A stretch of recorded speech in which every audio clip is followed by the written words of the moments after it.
দর্শক, Walton smart fridge presents TVS ইনসাইটে আপনাদের স্বাগত জানাচ্ছি। আমি রিয়াদ হোসেন।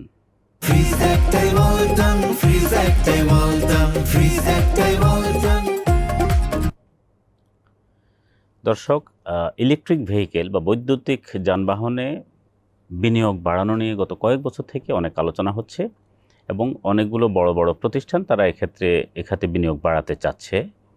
তো সর্বশেষ গত বাজেটে বৈদ্যুতিক যানবাহনে বা ইলেকট্রিক ভেহিকেলে বিনিয়োগকারীদেরকে বেশ কিছু ক্ষেত্রে ট্যাক্স সুবিধা দেওয়া হয়েছে। ফলে নতুন করে বিনিয়োগকারীদের মধ্যে এক ধরনের উৎসাহ দেখা দিচ্ছে। যেসব বিনিয়োগ পাইপলাইনে ছিল তারা নতুন করে এখন এই বিনিয়োগগুলোকে আনছেন, বিশেষ করে ইলেকট্রিক ভেহিকেল অথবা ইলেকট্রিক চার্জিং স্টেশন স্থাপনের ক্ষেত্রে। এই বিষয়টি নিয়ে বিজনেস স্ট্যান্ডার্ডে আজকের লিড রিপোর্টটি প্রকাশ হয়েছে। প্রতিবেদনটি করেছেন আমাদের সহকর্মী বিজনেস স্ট্যান্ডার্ডের সিনিয়র করেসপন্ডেন্ট আব্বাস উদ্দিন নয়ন। আমরা বিষয়টি নিয়ে তার কাছ থেকে বিস্তারিত শুনব। নয়ন, আপনাকে স্বাগত আমাদের স্টুডিওতে। এই যে ইলেকট্রিক ভেহিকেলে বিনিয়োগ বাড়ছে বা আমরা শুনছি যে পাইপলাইনে একটা বড় বিনিয়োগ ছিল, যেটি বাজেট অনেকটা এই বিনিয়োগগুলোকে এখন আনার জন্য এক ধরনের পুশ করছে, একটু আমাদের যদি বলেন। ধন্যবাদ রিয়াদ ভাই। তো আপনি যেমনটা বলছিলেন আসলে পাইপলাইনে ছিল, একদমই সত্য কথা।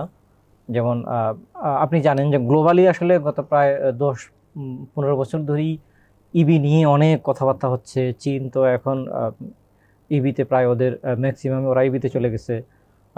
আমাদের পার্শ্ববর্তী দেশ ইন্ডিয়া, যেখানে আসলে একটা সময় অটোমোবাইল হাব বলা হয় ইন্ডিয়াকে। এরপরে শ্রীলঙ্কা, নেপাল, এসব দেশেও আসলে ইবি এখন অনেক বেশি গ্রো করছে।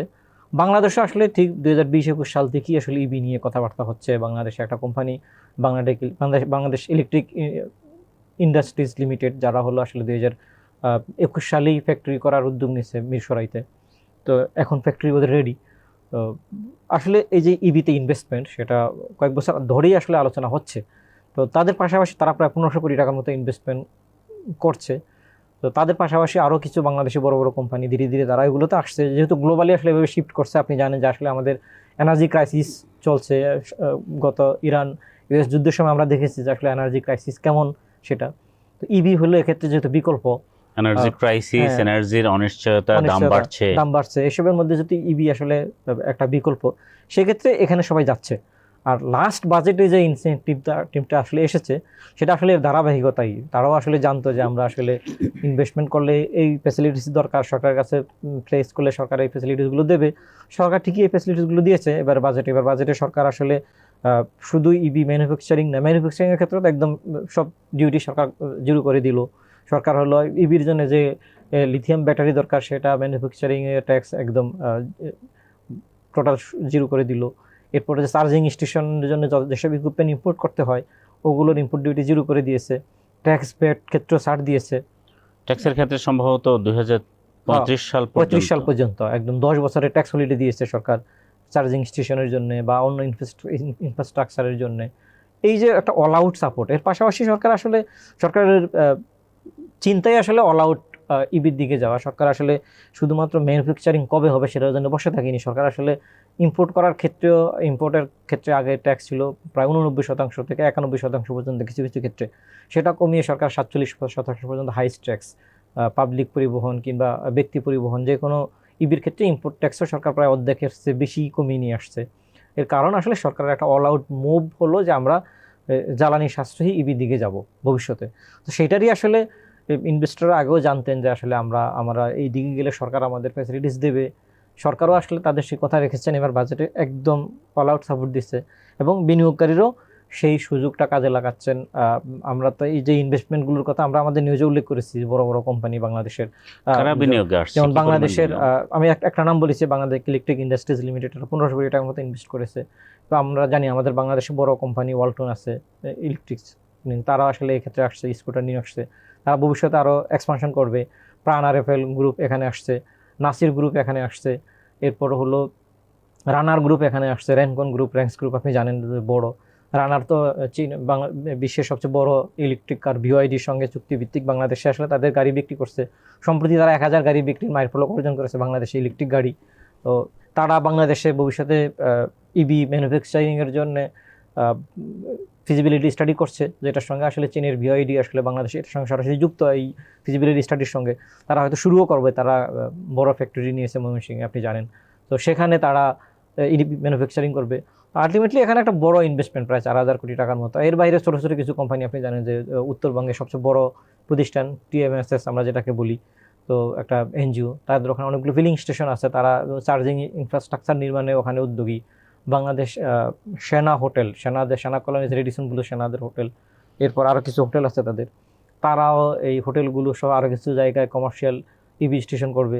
আরও সারা দেশে অনেকগুলো ফিলিং স্টেশন আছে, আপনি জানেন হাজার হাজার ফিলিং স্টেশন, তারাও আসলে এসব ক্ষেত্রে ইনভেস্টমেন্ট করার জন্য তারাও আসলে ফিলিং স্টেশনগুলো কি এক্সিস্টিং যে ফিলিং স্টেশন জ্বালানি তেলের জন্য, এর পাশাপাশি তারা একই স্থানে ইলেকট্রিক চার্জিং স্টেশন স্থাপন করতে পারবে একই জায়গায়, নাকি তাকে আলাদা করে আবার স্থান বাড়াতে হবে বা এরকম কিছু? দুইটা অপশনই আছে বাংলাদেশে। আসলে এখন এই চার্জিং স্টেশনের জন্য সরকার আসলে বিদ্যুৎ বিভাগ একটা উইং আছে যেটা আসলে স্ট্রেডাকে দায়িত্ব দেওয়া হয়েছে যে এটা দেখার জন্য।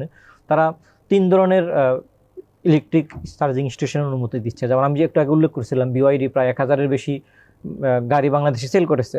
তো প্রত্যেকটা গাড়ির সেলের সঙ্গে তারা একটা করে চার্জিং স্টেশন বা চার্জার দিয়েছে, যেটা আসলে সবাই বাসায় দিয়েছে। চার্জিং স্টেশন 3 ধরনের হয়, একটা তো হলো পার্সোনাল, যেটা বাসা বাড়িতে হয়, আরেকটা হলো কমার্শিয়াল কিন্তু স্মল স্কেলে। যেমন আমি একটু হোটেলের কথা বলছিলাম, যেমন আপনি যদি বাংলাদেশে সোনারগাঁ হোটেলে কোনো ক্লায়েন্ট আসে বা কোনো বিদেশি আসে, উনি ওনার গাড়ি এখানে পার্কিং করে রাতে রাখবে, পরের দিন সকালে এখান থেকে বের হতে হবে, তো উনি এখানে চার্জ দেবে, এটার জন্য একটা ফি নেবে। এটা কিন্তু স্মল স্কেলে। এটার অনুমোদন আপনি যেটা বলছিলেন ফিলিং স্টেশনের ভিতরে চাইলে নিতে পারবে। ফিলিং স্টেশনের ভিতরে তার ফুয়েল দেওয়ার জন্য 2টা স্টেশন আছে, এর সঙ্গে সে একটা ছোটো স্টেশন রাখলো যে গাড়ি ইলেকট্রিক ভেহিকেল চার্জ দেওয়ার জন্য। এর বাইরে লার্জ স্কেলে, যেটা আসলে প্লাস চার্জিং বলা হয় বা লার্জ স্কেলে চার্জিং স্টেশন, এটা একটু বেশি বিনিয়োগ লাগে। এটা 3 থেকে 5 কোটি টাকা পর্যন্ত ইনভেস্টমেন্ট লাগবে। এটা আলাদা করে জমি নিতে হবে, আলাদা করে সাবস্টেশন বসাইতে হবে এটার জন্য। কারণ নর্মালি আসলে আমাদের ইলেকট্রিসিটির লাইনে যে বিদ্যুৎ যায় বা একটা মিটারের অধীনে, একটা সাবস্টেশনের অধীনে যে পরিমাণ ইলেকট্রিসিটির ভোল্টেজ সরবরাহ করে DPDC বা ডেসকো বা আমাদের গ্রিড কোম্পানি, বিদ্যুৎ সরবরাহকারী প্রতিষ্ঠানগুলো, তো ওই স্টেশনে আসলে এমন লার্জ স্কেলের কমার্শিয়াল স্টেশন সাপোর্ট করবে না এই ইলেকট্রিসিটির। এর জন্য আলাদা সাবস্টেশন করতে হবে। সেটা হয় সরকার দেবে অথবা কোম্পানিগুলো নিজ ইনভেস্টমেন্ট দিয়ে তারা এটা করতে পারে। এই 3 ধরনের আসলে সম্ভব। আমাদের এখন যে ইলেকট্রিক ভেহিকেল বা জ্বালানি, আমরা তো মূলত জ্বালানি ভিত্তিক বাহনই দেখি, এর মধ্যে ইলেকট্রিক ভেহিকেলের অবস্থা কেমন? বাজারে কিছু আছে বা চলছে? হ্যাঁ, আমি একটু আগে বলছিলাম যে আসলে এখন পর্যন্ত ওই যে আপনি বললেন 1000-এর বেশি এটা BYD, এছাড়া অন্যান্য, হ্যাঁ BYDর বাইরে আরও কিছু কোম্পানি বাংলাদেশের আকিজও বিক্রি শুরু করেছে বাংলাদেশে, অডিও বাংলাদেশে বিক্রি শুরু করেছে তাদের ইলেকট্রিক ভেহিকেল। তো আমাদের যে আমাদের রেগুলেটরি যেটা Bangladesh roads and highway authority, তাদের ওখান থেকে নিবন্ধন খুব বেশি না, নিবন্ধন 1000 সামথিং, এক্স্যাক্টলি ফিগার কয়েকদিন পরে পাওয়া যায়। প্রতিনিয়ত বাড়ছে তো সংখ্যাগুলো। তবে এখন বাজারে সংখ্যা আপনি বলতে পারেন যে অ্যাটলিস্ট 1500 মতো ইভি বাংলাদেশে, শুধু কার ইভি বাংলাদেশে হয়েছে। আর সরকারের একটা উদ্যোগ আছে, আপনি জানেন যে চায়নার সঙ্গে সরকার গত মাসে অ্যানাউন্স করেছে যে 2023 সালের মধ্যে তারা 400 বাস ঢাকা শহর দেবে, একটা চুক্তি করেছে। খুব শীঘ্রই তারা এই বাসগুলো নিয়ে আসবে, আমাদের যে BRTCর অধীনেই এগুলো চলবে। সেক্ষেত্রেও সরকার আসলে ইভির একটা জাম্প সরকারের ওখান থেকে যাবে। আর ইভি বাইক তো এখন অনেক, বাংলাদেশে অনেকগুলো কোম্পানি ইভি বাইক ইম্পোর্ট করে, কিছু কোম্পানি ম্যানুফ্যাকচারিং করে। তো আমরা আসলে সব হয়তো ডকুমেন্টেড না, কিন্তু আসলে এখন একটা ভালো সংখ্যা ইতিমধ্যে বাংলাদেশের মার্কেটে অ্যাভেলেবেল। আমাদের যেমন BRT এর যে তথ্য, মানে গাড়ির নিবন্ধন তো BRT রাখে, তো তাদের কাছে নিবন্ধন মেবি 50 লাখের মতো পরিবহন, হয়তো সব চলে না, কিন্তু আমরা যদি তাদের তথ্যকেই বিবেচনায় নিই, তাহলে তো সেই বিবেচনায় এখনও ইভি আসলেই খুবই কম, ইনসিগনিফিকেন্ট বলা যায়। বাট আগামী 2-4-5 বছরে এই সংখ্যাটা কেমন হতে পারে? এরকম কি মার্কেট লিডার যারা আছে বা যারা এখানে সেক্টর ইনসাইডার, তাদের কি কোনো ধারণা আছে? আচ্ছা, এইটার ধারণা আসলে কেউই পরিষ্কারভাবে দিতে পারছে না। সরকারের উদ্যোগটা বেশ ভালো। সরকার যেমন এবছর আপনি নিজেই নিউজ করেছেন যে সরকার স্কুল বাসের ক্ষেত্রে কেউ যদি ইভি নিয়ে আসে, সেক্ষেত্রে সরকার সব ধরনের ট্যাক্স ছাড় দিচ্ছে।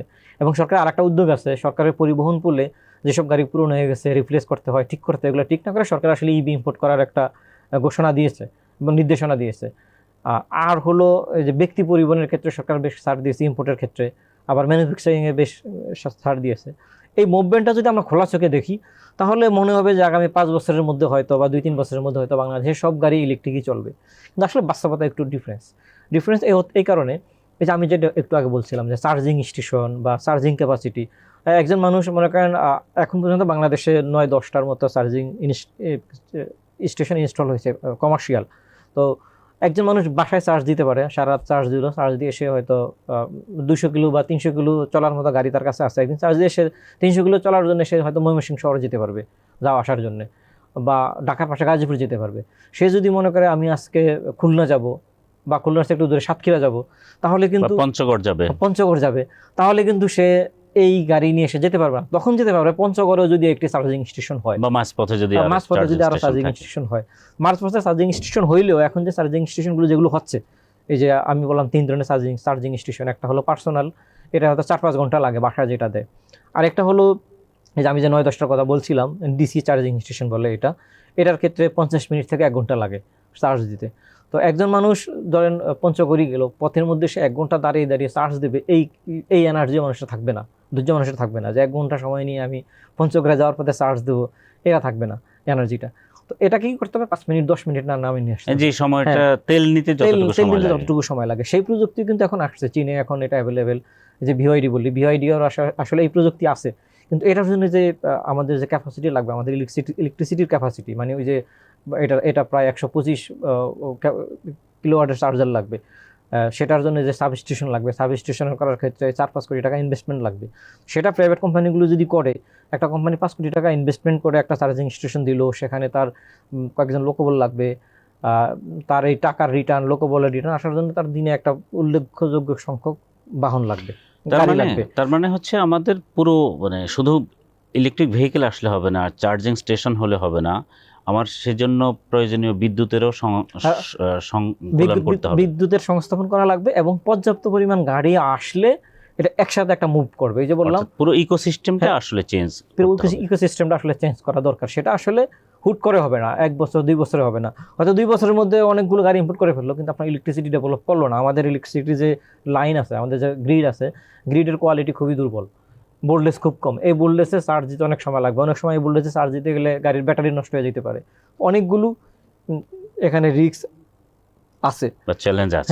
এর বাইরে আমাদের এখন বর্তমানে এই খাতে বিনিয়োগের ক্ষেত্রে আর কি কোনো ধরনের চ্যালেঞ্জ আছে? এক্ষেত্রে বিনিয়োগের ক্ষেত্রে এই যে সবচেয়ে বড় চ্যালেঞ্জ হলো ইকোসিস্টেম গড়ে ওঠা, ফুল ইকোসিস্টেম গড়ে। আরেকটা বড় চ্যালেঞ্জ আমাদের ওয়েদার। আপনি দেখেছেন যে গত 2-3 দিন ধরে রাস্তায় পানি জমে গেছে। তো এই রাস্তার পানি জমাতে আমরা ওই যে জাপান থেকে আমাদের যে গাড়িগুলো বাংলাদেশে আছে, হাইব্রিড গাড়ি, যারা হাইব্রিড গাড়ি নিয়ে রাস্তায় বেরোচ্ছে, প্রত্যেকের কিন্তু গাড়ি সার্ভিসিং করানো লাগতেছে। কারণ হলো এই ব্যাটারি বা হলো এই যে ইলেকট্রিক যন্ত্রপাতি, এগুলোতে পানি ঢুকলে এগুলো অকেজো হয়ে যায়। অনেক সময় এগুলো পুরোনো সার্ভিসিং করতে হয়, যেটা হলো ফুয়েলের ক্ষেত্রে হয় না। তো এই যে আমাদের ওয়েদার চ্যালেঞ্জ, রাস্তাঘাট চ্যালেঞ্জ, এগুলো একটা চ্যালেঞ্জ আসলে, যে রাস্তায় পানি জমলে ইভি নিয়ে আপনি বেরোতে পারবেন না, কিন্তু ফুয়েল গাড়ি হলে আপনি বেরোতে পারবেন। তো এই যে মানুষের আসলে বিকল্প লাগবে, মানুষজন যারা আসলে প্রাথমিক স্টেজে, যাদের আসলে একটা গাড়ি আছে, সে হয়তো শহরে চালানোর জন্য আরেকটা গাড়ি দরকার, বা হলো কম ফুয়েল কস্ট বাঁচানোর জন্য তার আরেকটা গাড়ি দরকার। প্রথম স্টেজে এইসব মানুষজনই বেশি নেবে, কেউ হয়তো শখ করে নেবে। আর যাদের আসলে সব ওয়েদারে চলবে বা যত দূরে যাক চলবে, তারা এখনও আমাদের এই ফুয়েল বেসড গাড়ির উপরে নির্ভরশীল হবে, এবং হচ্ছেও তাই। তো সরকারকে আসলে পুরো ইকোসিস্টেম চেঞ্জ করতে হবে, আমাদের এই যেটা বললাম ওয়াটার লগিংও দূর করতে হবে, তাইলে আসলে এই চ্যালেঞ্জগুলো দূর হবে। অর্থাৎ মানে আমার কাছে আমরা যেটা আপনার আলোচনা থেকে বুঝলাম যে ইভি একদম পুরোপুরি জ্বালানি ভিত্তিক গাড়ি রিপ্লেস হবে না, জ্বালানি ভিত্তিক গাড়ির একটা অংশ কমাবে। অর্থাৎ আমাদের হয়তো এখন যতটুকু আছে তার 20%, 25-30% বা ইভেন অর্ধেক যদি, এবং সেটিও যদি হয়, এটি অবশ্যই একটা বড় রিলিফ হবে জ্বালানি। কারণ আমাদের জ্বালানি আমদানিতে প্রচুর টাকা খরচ করতে হয়, অনিশ্চয়তা, হঠাৎ দাম বেড়ে যাচ্ছে, সাপ্লাই বন্ধ হয়ে যাচ্ছে, যেটি আমরা সম্প্রতি দেখলাম। আমি একটা ছোট্ট একটা ইস্যু ইউজ করি, সেটা হলো এই যে আমরা যে চার্জিং স্টেশন কথাগুলো বলেছি, তো এগুলোর ক্ষেত্রে আরেকটা বড় রিলিফ হইতে পারে, এগুলো যদি ঢাকার বাইরে হয় সেক্ষেত্রে সোলার বেসড হইতে পারে। যেমন একটা চার্জিং স্টেশন, বগুড়া যদি একটা চার্জিং স্টেশন করে, সে রাস্তার পাশে চার্জিং স্টেশন করবে, তার ওই যে স্ট্রাকচার করবে সেটার ছাদ বা পাশের জায়গায় সে চাইলে এই সোলার প্যানেল বসিয়ে এখান থেকে সে ন্যাশনাল গ্রিডও যুক্ত করতে পারে, অথবা সে নিজে জমা করে চার্জিং দিতে পারে। এটা কিন্তু অপরচুনিটি আছে দেশের, ঢাকার বাইরে অনেক জায়গা আছে, হয়তো বড় করে সোলার গ্রিড করতে অনেক জায়গা লাগবে, কিন্তু এই চার্জিং স্টেশনের জন্য যতটুকু বিদ্যুৎ দরকার এটুকু ছোট ছোট সোলার প্যানেল স্থাপন করে করা সম্ভব। তো তার সরকার মানে- যদি এই উদ্যোগটা নেয় এটা দ্রুত তার মানে হবে। আমাদের সোলারও একটা আমাদের বিকল্প হতে পারে এখানে বিদ্যুৎ সরবরাহের ক্ষেত্রে। এক্ষেত্রে সরকারের তরফে যে ধরনের সাপোর্ট দেওয়া দরকার প্রাথমিকভাবে সরকার সেটি দিয়েছে, আমরা সেটি দেখলাম। আরেকটা সাপোর্ট বাজেটে দরকার, সেটা হলো ফাইন্যান্সিং। ফাইন্যান্সিং, এবং ভবিষ্যতে আপনি যেটা বললেন ওয়েদারের যে চ্যালেঞ্জটা আছে সেটিও নিশ্চয়ই সরকার বিবেচনায় নেবে, যে এই ধরনের পরিস্থিতিতে আসলে ইভি উপযোগী কিভাবে ইকোসিস্টেমটা তৈরি করা যায়। আপনাকে ধন্যবাদ আমাদের এই আলোচনায় যুক্ত হবার জন্য। প্রিয় দর্শক, এই ছিল আমাদের আজকের আয়োজন। আমাদের অনুষ্ঠান ভালো লাগলে লাইক, কমেন্ট, শেয়ার করবেন। টিবিএস এর সঙ্গে থাকুন। আপনাদের ধন্যবাদ।